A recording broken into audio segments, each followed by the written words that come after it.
A Gênese. Capítulo 10.2. Princípio vital. 16. Dizendo que as plantas e os animais são formados dos mesmos princípios constituintes dos minerais, falamos em sentido exclusivamente material, pois que aqui apenas do corpo se trata.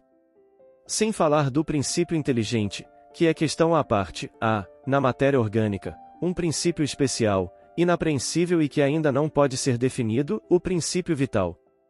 Ativo no ser vivente, esse princípio se acha extinto no ser morto, mas nem por isso deixa de dar à substância propriedades que a distinguem das substâncias inorgânicas.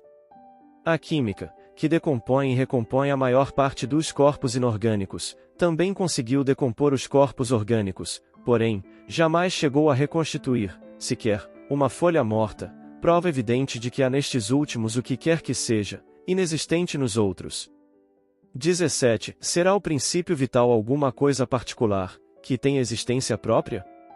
Ou, integrado no sistema da unidade do elemento gerador, apenas será um estado especial, uma das modificações do fluido cósmico, pela qual este se torne princípio de vida, como se torna luz, fogo, calor, eletricidade.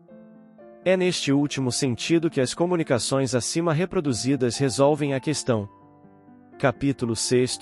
Uranografia geral.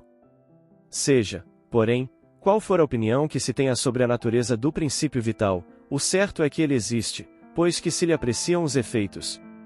Pode-se, portanto, logicamente, admitir que, ao se formarem, os seres orgânicos assimilaram o princípio vital, por ser necessário a destinação deles, ou, se o preferirem, que esse princípio se desenvolveu em cada indivíduo, por efeito mesmo da combinação dos elementos, tal como se desenvolvem, dadas certas circunstâncias, o calor, a luz e a eletricidade. 18. Combinando-se sem o princípio vital, o oxigênio, o hidrogênio, o azoto e o carbono unicamente teriam formado um mineral ou corpo inorgânico, o princípio vital, modificando a constituição molecular desse corpo, dá-lhe propriedades especiais. Em lugar de uma molécula mineral, tem-se uma molécula de matéria orgânica. A atividade do princípio vital é alimentada durante a vida pela ação do funcionamento dos órgãos, do mesmo modo que o calor, pelo movimento de rotação de uma roda.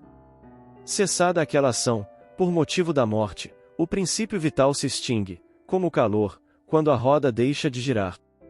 Mas o efeito produzido por esse princípio sobre o estado molecular do corpo subsiste, mesmo depois dele extinto, como a carbonização da madeira subsiste a extinção do calor.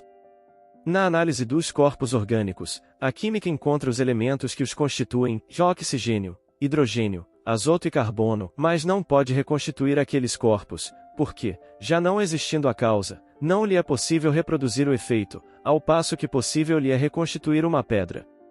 19. Tomamos para termo de comparação o calor que se desenvolve pelo movimento de uma roda, por ser um efeito vulgar, que todo mundo conhece, e mais fácil de compreender-se.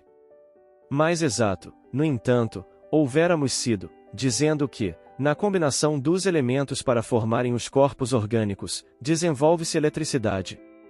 Os corpos orgânicos seriam, então, verdadeiras pilhas elétricas, que funcionam enquanto os elementos dessas pilhas se acham em condições de produzir eletricidade, e é a vida, que deixam de funcionar, quando tais condições desaparecem, e é a morte.